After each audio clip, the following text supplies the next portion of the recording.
I've emphasized on the security architecture from the beginning based on this one. And we see a major improvement.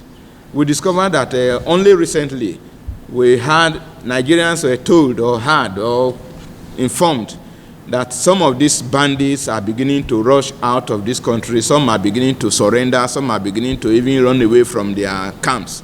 From those areas, you now discover that, yes, it is happening. We have focused this one on the security architecture at the moment.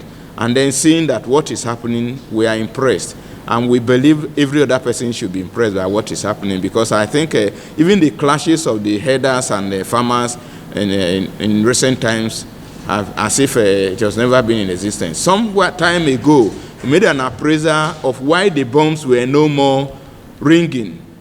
Because of the security architecture that has been improved on that time, we saw that the bombs were no more blasting across the country as they used to be. I don't think in recent times we have heard of bombs blasting in any area for years. One reggae musician said, "He who fights and runs away lives to fight another day."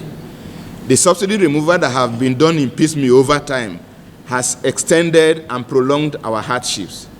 This removal is once and for all. We should not forget that at the exit of the past government, he had given us only 30 days ahead to when the fuel subsidy was going to expire. And there was no provision for it. I think it was the courage of a man who had determination that if you don't do it now, if he sat in the office for maybe more than a week, there are other interests that would have dabbled into his reasoning, and he will be forced to change his mind. And by now, I don't want to think negative. Maybe our situation would have been much more difficult than what we are facing now. And it was a pragmatic approach to say yes. People, as a human being, you will take decisions, and sometimes there will be some other areas that you have to adjust, and that's what is happening now.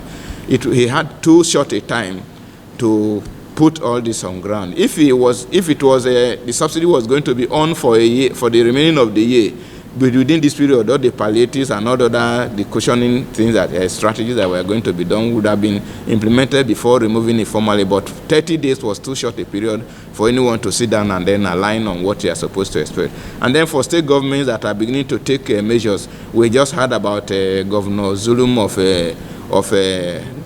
Borno State. There was one that I put on a platform, and I think on my handle, and I asked whether Governor Zulum is in Nigeria now, whether he lives in this country with us. If one man could do it, why can others not do it? There is there is a Latin proverb that says, "Coup disti, coup non ego." If someone has done it, why can't I?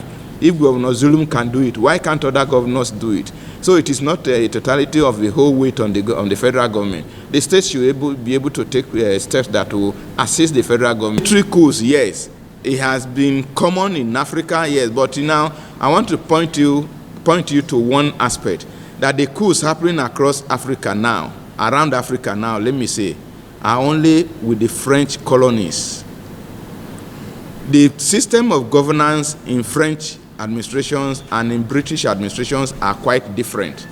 And the French colonies are where there are issues of what you see that the level and the system of governance is a rip-off of the economy.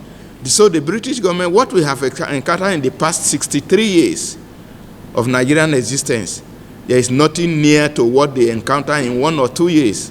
I am conversant with it, and with the information that we gather, we see that it's not that we will say 100% that it cannot happen. But we heard that one of the service chiefs once told us recently that there were pressures.